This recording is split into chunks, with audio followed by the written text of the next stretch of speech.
सनातन के प्रति आस्थावान बंधुओं, कल हमने शिक्षा और विद्या के भेद पर चर्चा की। आशा है आप लोगों को पसंद आया होगा। आज हम चर्चा करेंगे शिक्षक और आचार्य पर। शिक्षक और आचार्य विषय पे चर्चा करेंगे और शिक्षित और विद्यावान व्यक्ति में क्या अंतर है, इस पर आज चर्चा करेंगे। प्रिय बंधुओं, हम शिक्षा के लिए अपने पालियों को विद्यालय भेजते हैं। शिक्षक उन्हें कुछ विषय पढ़ाता है, हिंदी, अंग्रेजी, संस्कृत, गणित, कुछ व्याकरण पढ़ा ली। इस प्रकार उसका ज्ञान एक सीमित होता है, लेकिन बालक के सर्वांगीण विकास पर शिक्षक का, माता पिता का, परिवार के वातावरण का, इन सब का बहुत प्रभाव पड़ता है। आजकल देखा जा रहा है कि छोटे छोटे बच्चे बस्ते के बोझ से दबे हुए हैं। बस्ते का वजन बच्चे से ज़्यादा और होमवर्क इतना कि कई बार मैं कई स्थानों पर देखता हूँ कि माता पिता पूरा कराते हैं। ये पूरा होना चाहिए।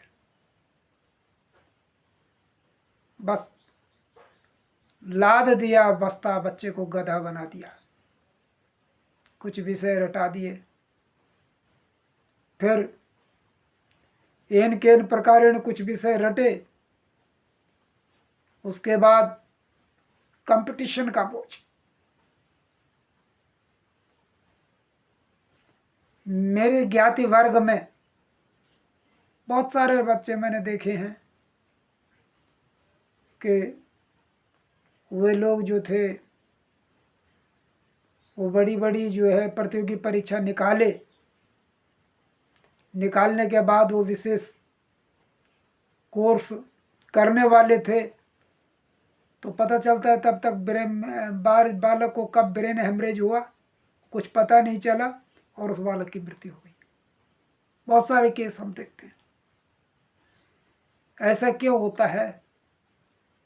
शिक्षा को, विद्या को उसके स्वाभाविक और सहज स्वरूप में हमने रहने नहीं दिया। दरअसल में जो शिक्षा देने वाला शिक्षक होता है वो कुछ विषयों को रटा देता है, लेकिन एक आचार्य वो होता है जिसके आचरण की सुगंध से आसपास का जो वातावरण है वह सुवासित होता है, लोगों के जीवन में परिवर्तन आता है। जिस समाज में वो रहता है उनके भी आचार विचारों में परिवर्तन आता है। ऐसे ही सद्गुरु इसी अवधारणा के तहत कुछ आरएसएस के ध्यानिष्ठ कार्यकर्ताओं ने विद्या भारती की स्थापना की थी और ये बहुत सफल भी हुए थे। आरंभ में इसमें बड़े बड़े ध्यानिष्ठ जो मेरे अग्रज रहे हैं, मैं उनका आभारी हूँ। उनसे बहुत कुछ मैंने सीखा। लेकिन बाद में यह योजना राजनीति की भेंट चढ़ गई। इसका विस्तार बहुत तेजी से हुआ, लेकिन इसमें इसके जो प्रामाणिकता में है उसका क्षरण होता गया, और आज विद्या भारती के विद्यालयों की वो स्थिति नहीं है वो जो पहले ही है, पहले थी। तो कहने का मतलब ये है कि जो व्यक्ति शिक्षावान होता है वह किसी पद को, वह पद के कारण उसकी शोभा बढ़ती है, लेकिन जो विद्यावान व्यक्ति होता है उसके कारण पद की शोभा बढ़ती है। वह पद प्रतिष्ठा का मोहताज नहीं होता, बल्कि पद प्रतिष्ठा उसकी मोहताज होती है। पद प्रतिष्ठा उसकी मोहताज होती है। और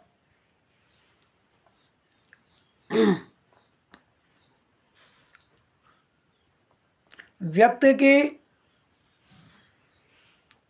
सफलता का ये मानदंड नहीं है कि उसने कितना धन इकट्ठा किया, बल्कि यह है कि उसके जीवन में, उसके परिवार में कितनी शांति है, कितना सौमनस्य है, और कितना आपस में समायोजित है वो लोग। आज हम देख रहे हैं अच्छे पढ़े लिखे परिवारों में दाम्पत्य जीवन में कलह, बुजुर्गों का तिरस्कार, ये बड़ी सामान्य सी बात हो गई है। तो वही संस्कार पीढ़ी दर पीढ़ी चलने लगे हैं। लोगों के पास समय नहीं है बच्चों और बुजुर्गों को देने के लिए। इसके कारण पता नहीं है कि बच्चों के संस्कार में क्या विकार आ रहे हैं और बुजुर्ग किस अवसाद में जी रहे हैं। और यही अभी मैंने एक सोशल मीडिया में एक समाचार पढ़ा कि 80 करोड़ की संपत्ति वाला कोई बुजुर्ग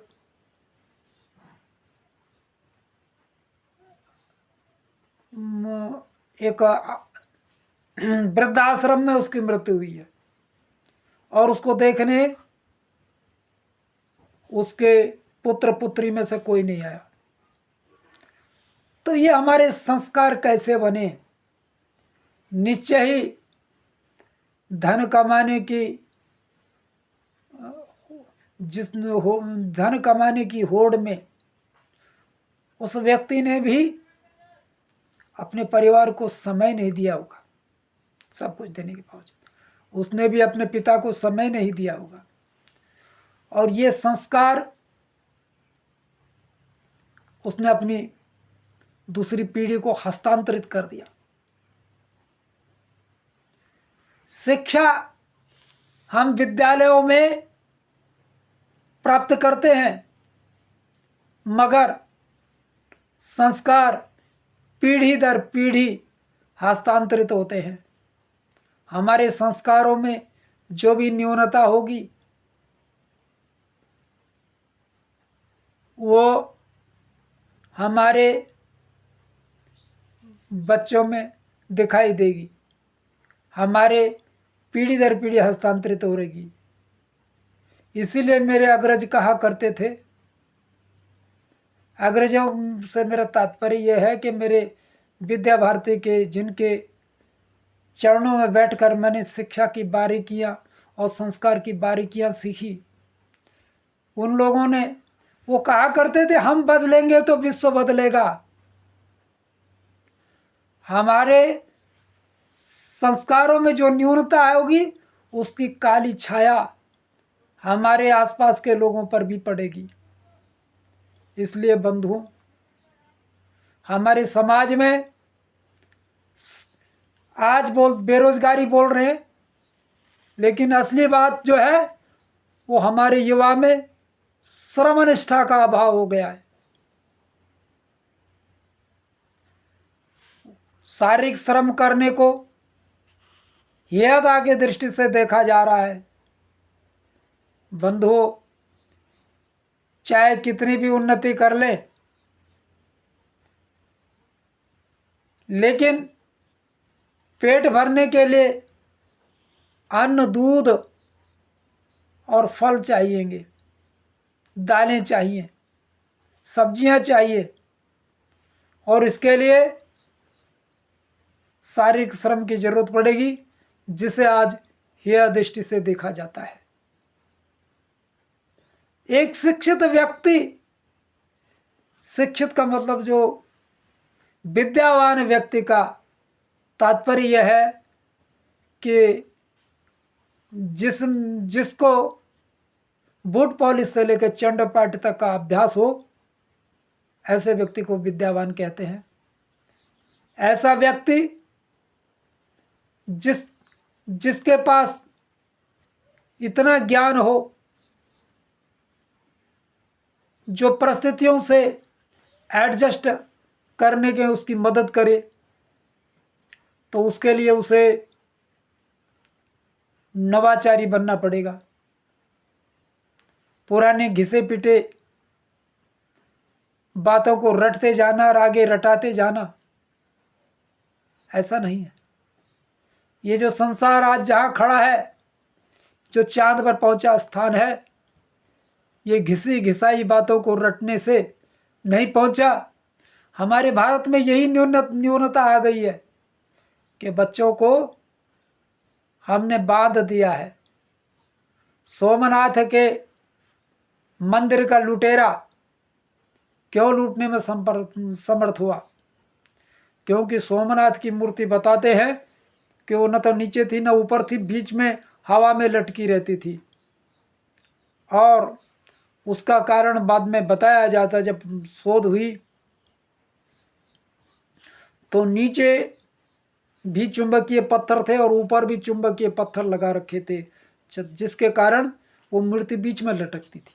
सोमनाथ की जो लिंग था वो बीच, शिवलिंग वो बीच में लटका हुआ था। और ये विज्ञान जो था, जिन्होंने वैज्ञानिक आधार पर इसका निर्माण किया होगा, लोगों में